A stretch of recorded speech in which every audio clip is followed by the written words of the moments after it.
Então agora a gente não pode falar mal do amigo.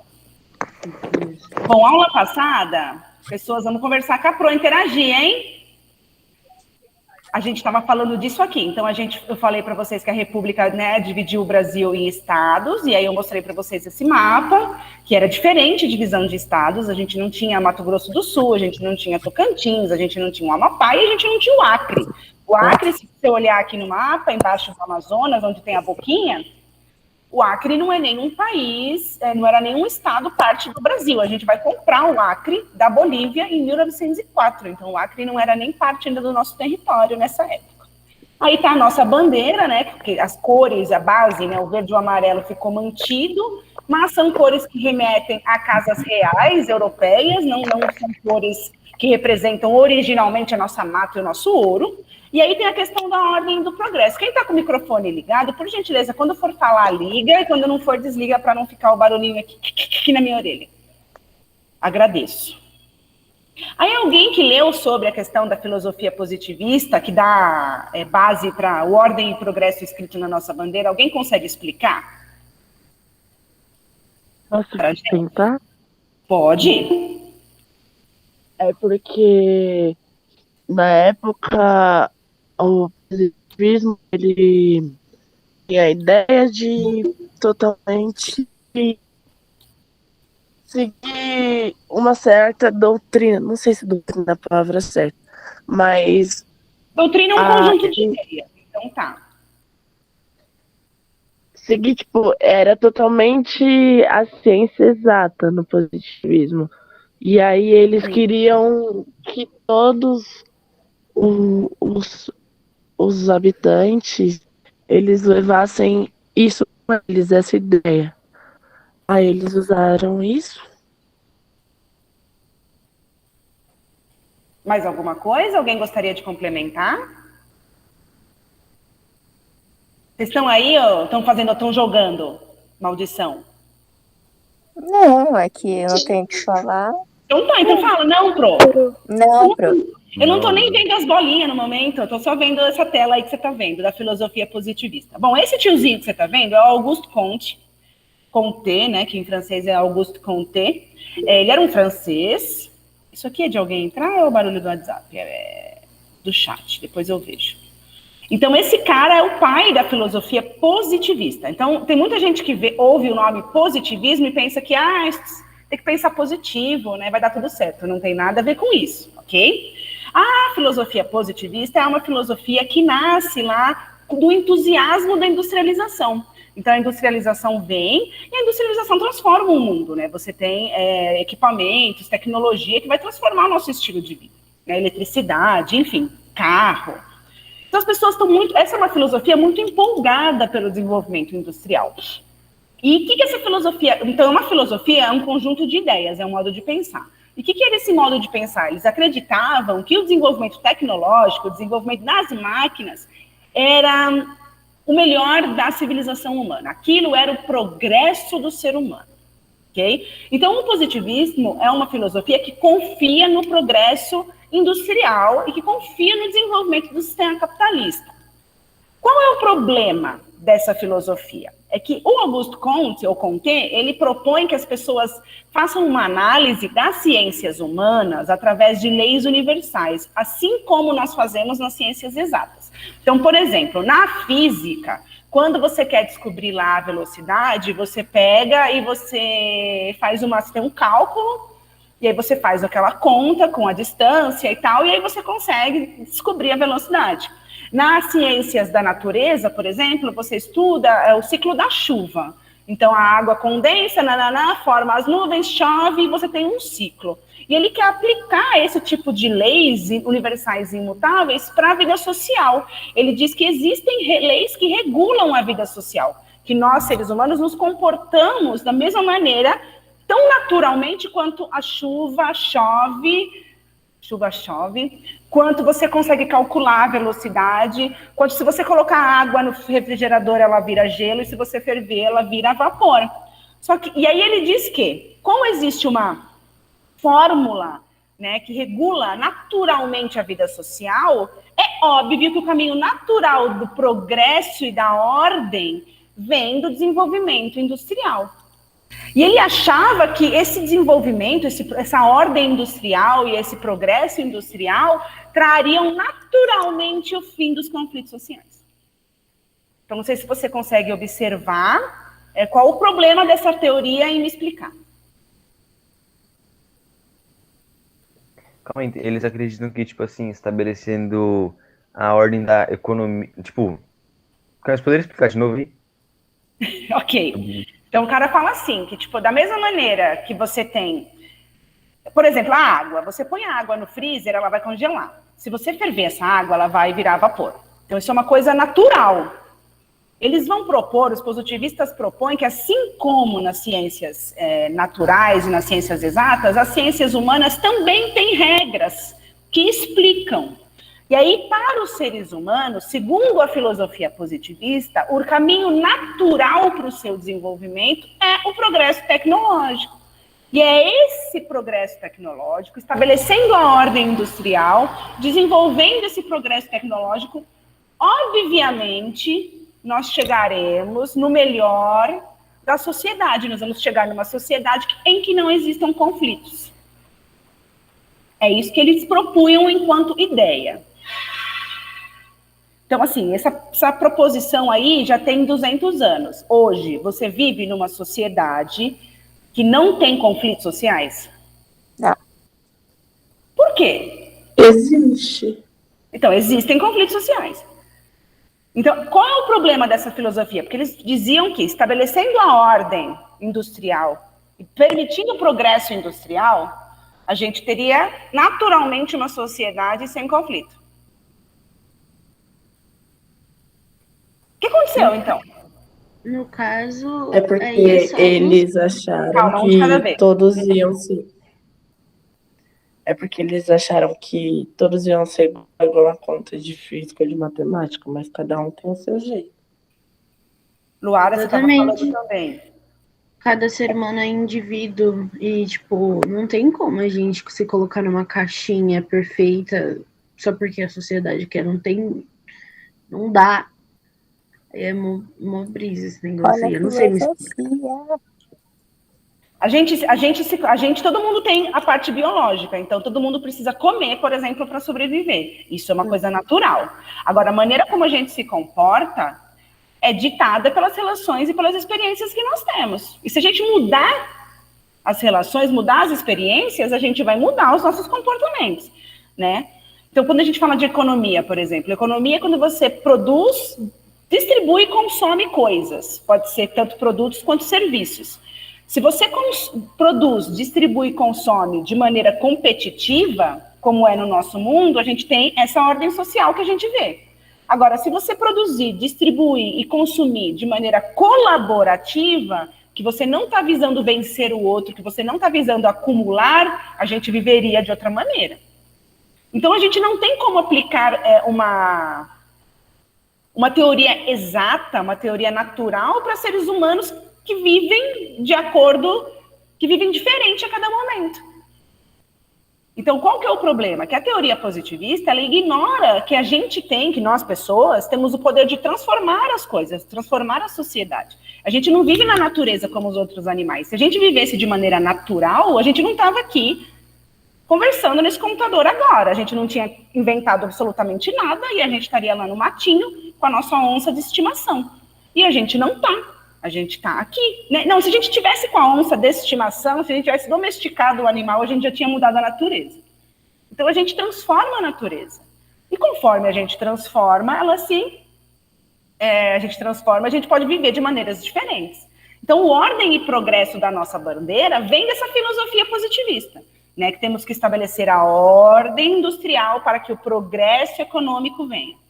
Só que essa ordem industrial no Brasil nunca nem foi estabelecida. A gente não tem um país muito industrializado. A gente tem um país que até hoje é baseado em vender matéria-prima, né? A gente planta e vende para o exterior, cria animais e vende carne para o exterior.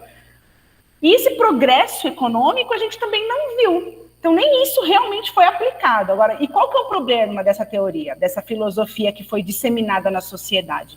É que a gente tem aquele pensamento fatalista de que as coisas são assim porque são assim.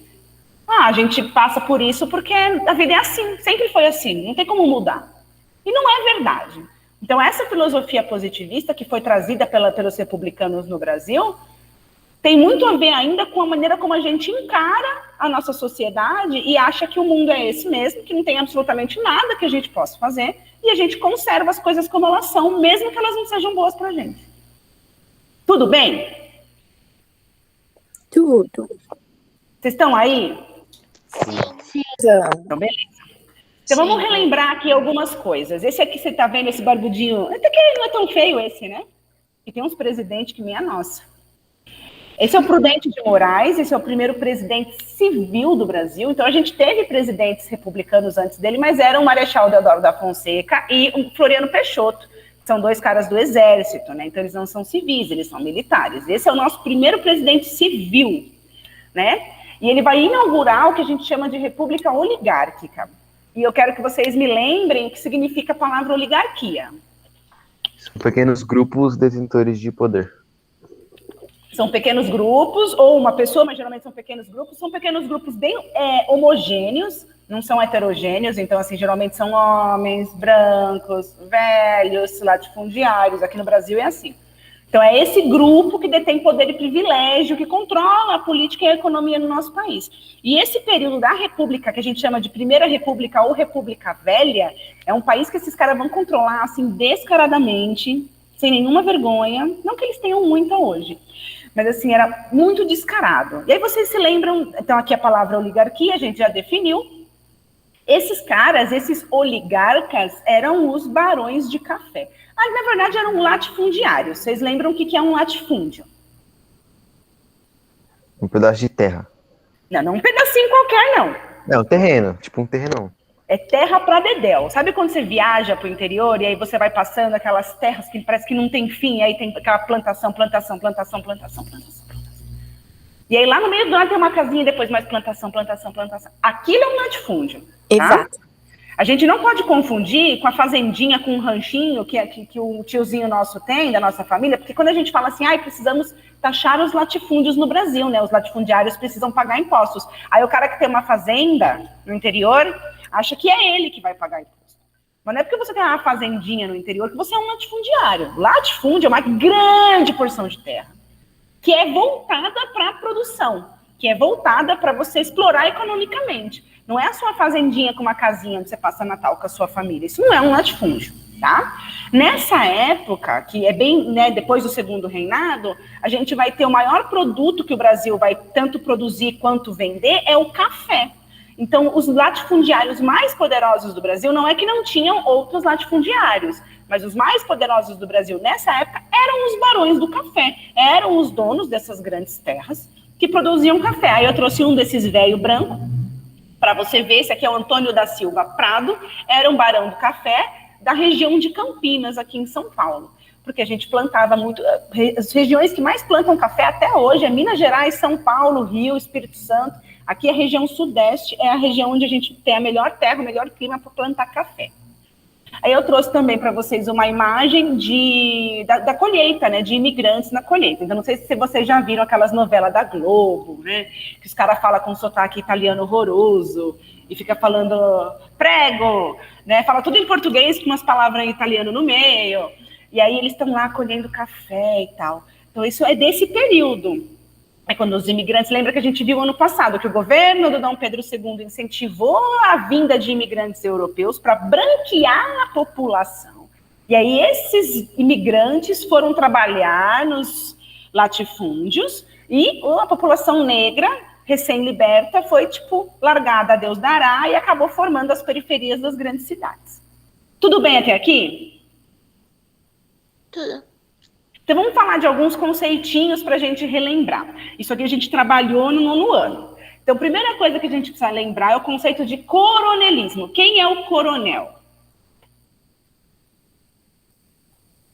É um militar. Esse aqui é o coronel. Então É o que coronel. tem mais terra e os caras mais Latifúndios? lá. Vamos lá, mais uma vez eu vou usar a expressão, é o pica das galáxias, né? Então você tem lá o latifúndio, o proprietário daquele latifúndio era o chamado coronel.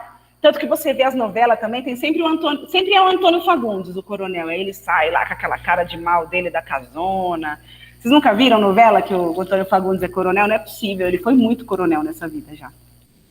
Então, o coronel é aquele proprietário. Então, você vê que ele tem um nome que é um título militar, mas não necessariamente ele tinha esse título militar. Mas ele poderia ter. Então, o cara tem um controle tão grande, econômico-político, ele tinha um controle sobre a violência da região onde ele mandava, né? Então, a gente chama de coronelismo essa prática de mandonismo local. Então, o coronel, ele é dono de determinada porção de terra. Nessa porção de terra onde ele é dono, as pessoas que habitam e trabalham aqui ficam à mercê da vontade dele. Beleza? Outro conceito importante é o de curral eleitoral, porque aqui nessa época, a gente já viu na aula passada, que a gente vai ter a Constituição, que os homens vão poder votar desde que alfabetizados. Então, muita gente já era excluída de voto, mulheres não votavam, homens analfabetos não votavam, então você tem ali uma quantidade, né, não muito grande, de homens alfabetizados que vão votar. Esses homens alfabetizados, eles moram em alguma região de controle de algum coronel. Então, cada coronel tinha o seu curral eleitoral. Curral, vocês sabem o que é a palavra curral? É onde Como fica se fosse um celeiro. Cocoricó. É onde De fica milha, né? onde ficam os bichos, né? Então, olha só o nome, curral eleitoral. Então, é meio onde ficam os bichos que vai votar conforme eu quero. Então, o curral eleitoral era o grupo de pessoas que viviam sob o domínio de um determinado coronel, e aí eles iam acabar votando conforme as vontades desse coronel, através da prática que a gente chama de clientelismo político. Então, o coronel transformava aquelas pessoas em seus clientes. Então, como que eu vou fazer? Você vai votar em quem eu quero. Como? De duas maneiras. Ou a gente troca a favor, e a gente cria tipo uma espécie de relação de fidelidade. Tipo assim, a pessoa mora lá naquela região e é época de eleição. Aí o filho dela tá doente. Aí o coronel vai lá e dá um remédio que salva a vida do filho dela. Aquela pessoa, ela vai ser fiel àquele coronel o resto da vida, porque o coronel salvou a vida do filho dela. Ela não enxerga que o coronel usou dos problemas de saúde do filho dela para manipulá-la. Ela enxerga o coronel como tipo um grande herói. Então, ela sempre vai fazer o que o coronel quer. Se o coronel mandar votar no João, o cara vai lá e vota no João, porque o cara salvou o filho dele. Ou então, se você não quisesse participar desse jogo de troca de favores, né, de fidelidade política, os coronéis usavam a milícia, que é um grupo armado, não legalizado, quer dizer, não é um grupo do governo, né, pago do governo para manter a ordem, tananá, é um grupo armado que você organiza para aterrorizar as pessoas da região onde você manda, para que elas façam o que você quer, mesmo que elas não queiram, através da força. Hoje a gente fala muito de milícia no Rio de Janeiro. O que são as milícias do Rio de Janeiro? São geralmente policiais militares que formam grupos, e aí eles vão nas comunidades cobrar tipo alguma coisa. Sei lá, você vai comprar gás de mim, ou daquela pessoa ali, a partir de hoje já está o preço. E se você não quiser, eu uso da violência contra você. Então, a milícia é um grupo armado? Oi. O coronelismo, ele tem a ideia tipo dos feudos? Na verdade, não, porque no feudo você tinha uma relação diferente, né? Você tinha um vínculo com a terra. Caso tivesse uma invasão, o senhor feudal ele iria te proteger, e não é muito bem o que acontece aqui. Aqui é uma situação de exploração única e exclusiva, assim. É bem bizarro. E isso acontece, a gente tem milícia no Brasil até hoje. Tem milícia de policial militar no Brasil hoje. E se você for para a região do Nordeste, você ainda encontra, aqui em São Paulo também tem, mas é um pouco menos, porque como a gente tem mais urbanização, nas cidades você tem mais a questão das milícias, tipo no Rio de Janeiro, por exemplo, que é um estado muito louco, que tem milícia de polícia, né? Agora, no Nordeste ainda existe essa questão dos coronéis. Ainda tem grandes latifundiários que controlam populações inteiras, ou através da exploração da miséria da qual aquela população vive, porque ela depende de mim para comer, ela depende de mim para ter um remédio, ou porque eu uso da força contra elas. Só que naquela época a gente tinha um pequeno detalhe.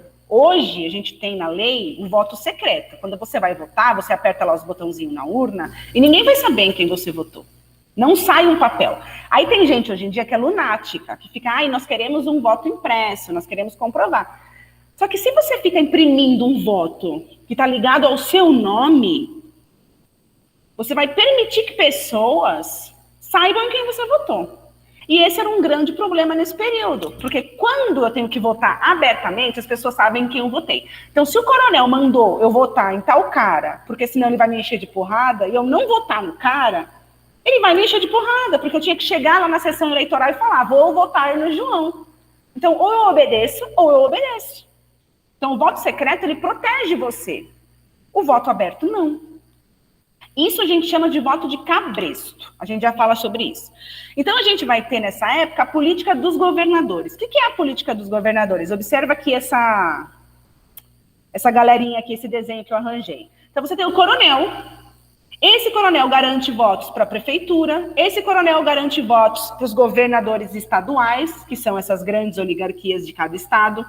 Essas oligarquias garantem votos para o presidente. Então, você tem aí todo um ciclo de pessoas que estão no poder político, que são as mesmas pessoas que controlam a economia. Então, elas vão usar da política para fazer dinheiro. Então, elas ficam trocando favores, trocando votos por verbas, tudo isso com base lá no curral eleitoral que o coronel controla. Não que seja muito diferente hoje, né? Vocês já viram hoje em dia, tipo, o presidente quer aprovar uma medida e o Congresso é contra essa medida. E o Congresso que aprova a medida, não é o presidente. Então, o que o presidente faz? Vai lá e libera a verba. Os caras, eu libero tanta verba para o seu gabinete, eu libero verba para o seu estado. E aí os caras votem no que o presidente quer, por dinheiro, e não porque aquilo é o melhor para o povo. Vocês nunca viram esse tipo de coisa na TV, nos jornais, sei lá? Já vi. Então, a gente tem um problema muito sério aí na nossa política, né? E não entender isso, a gente não faz nada sobre isso. Ou achar que isso é natural, né? Ser positivista e achar que isso é natural é um problema, porque isso nos amarra numa situação muito ruim. Vocês estão aí? Sim. Então, tá bom. Sim. Então, vamos mostrar aqui umas... Eu já mostrei isso para vocês, né? Lá no ano. Chargezinho.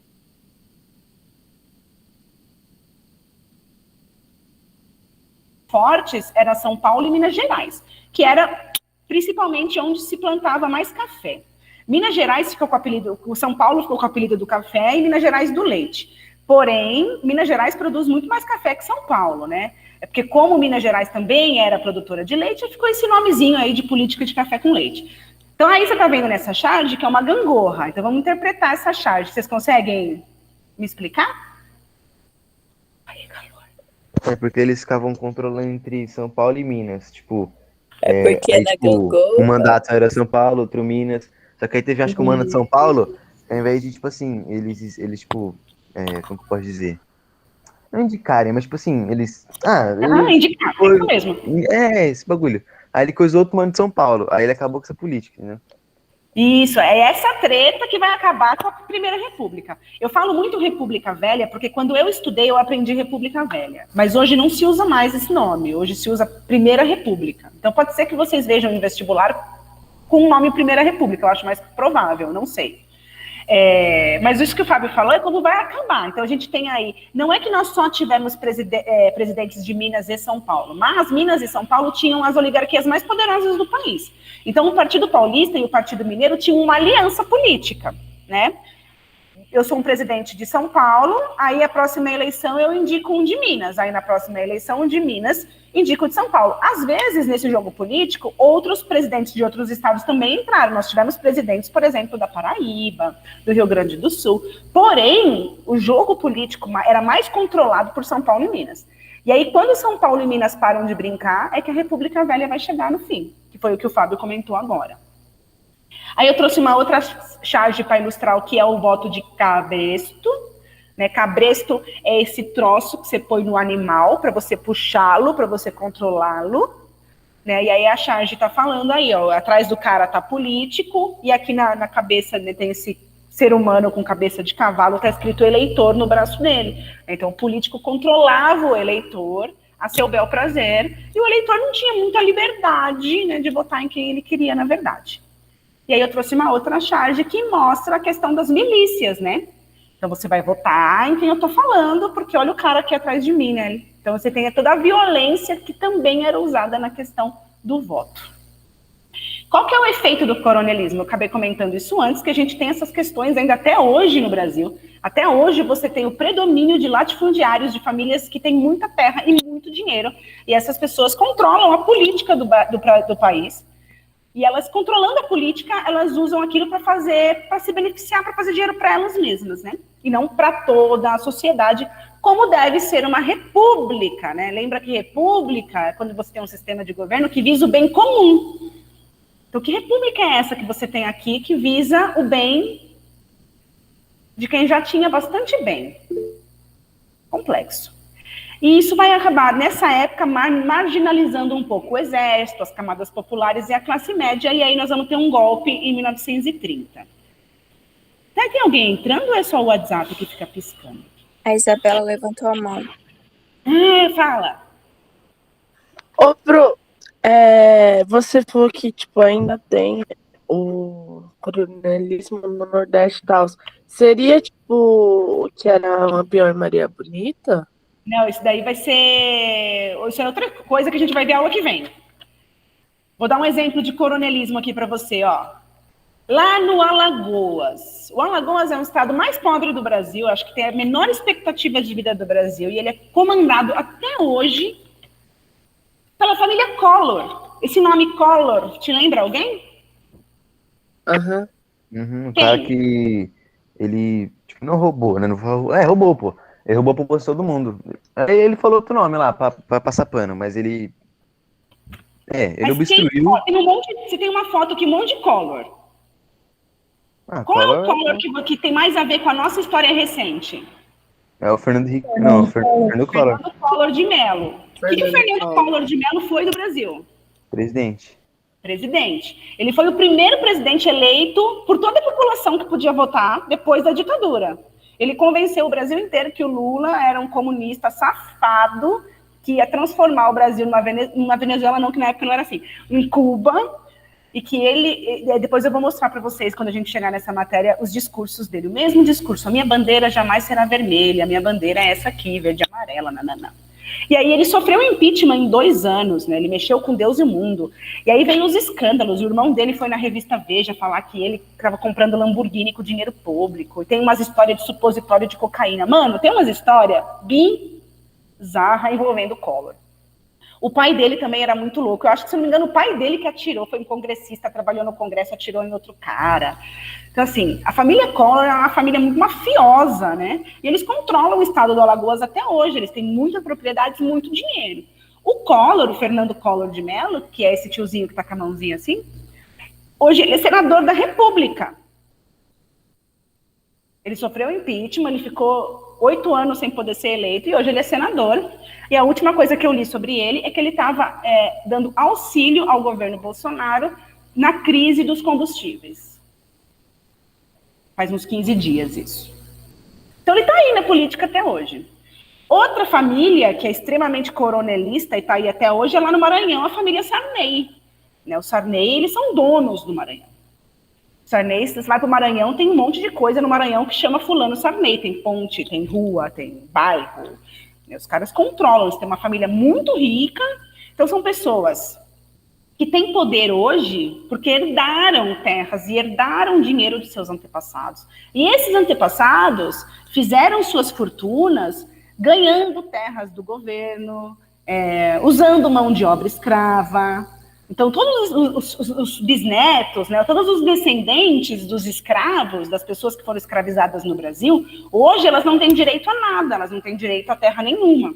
Agora, todos os descendentes das pessoas que escravizaram no passado são hoje as pessoas que detêm essas terras. Justinho, né? E as mulheres? Como é que viviam as mulheres nessa época? As mulheres eram como capacho. Era tipo os eleitores com aquele negócio do cavalo. Então, mas nem isso, porque se a mulher não votava.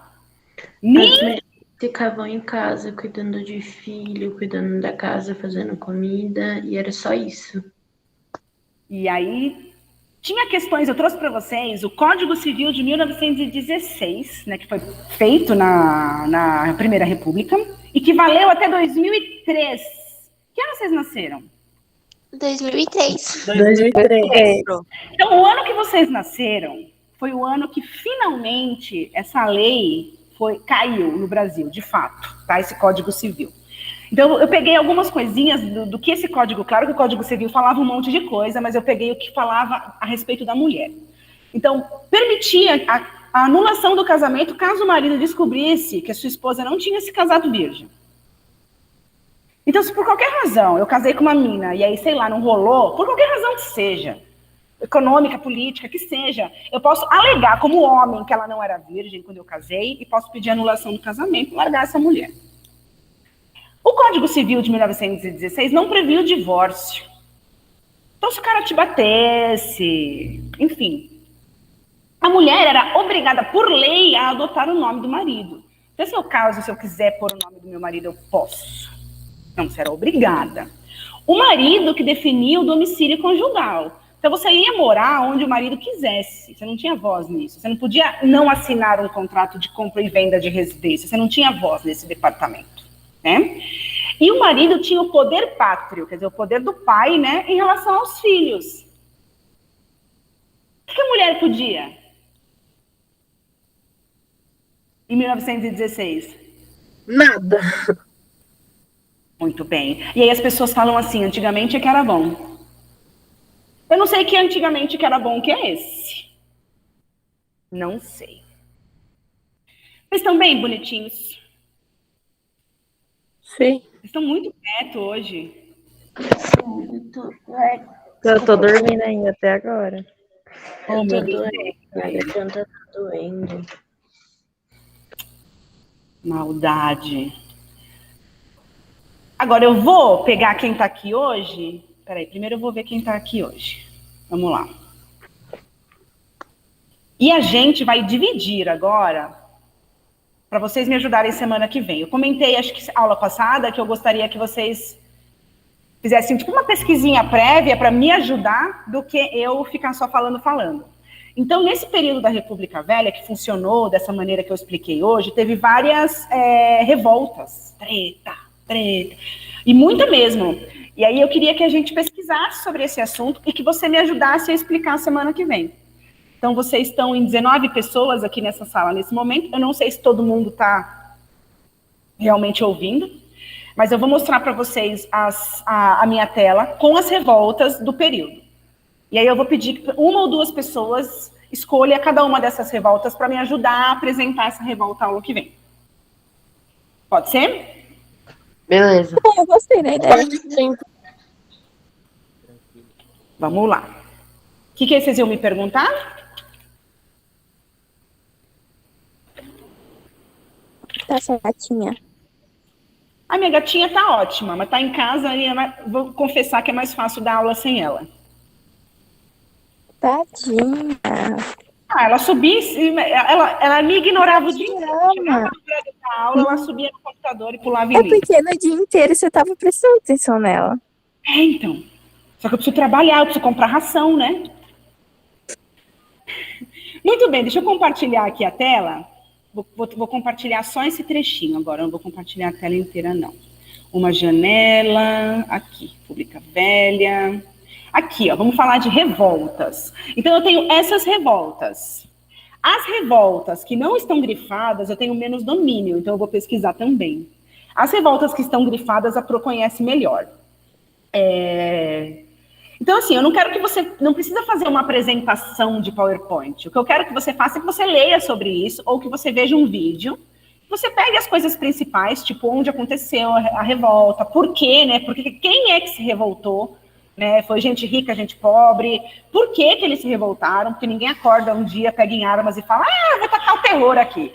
Né? Você tem que ter um motivo para estar revoltado. E o que aconteceu, né? Como que foi o desfecho dessa revolta, né? As pessoas que se revoltaram, elas conseguiram alguma coisa, não conseguiram? Como é que foi aí essa revolta?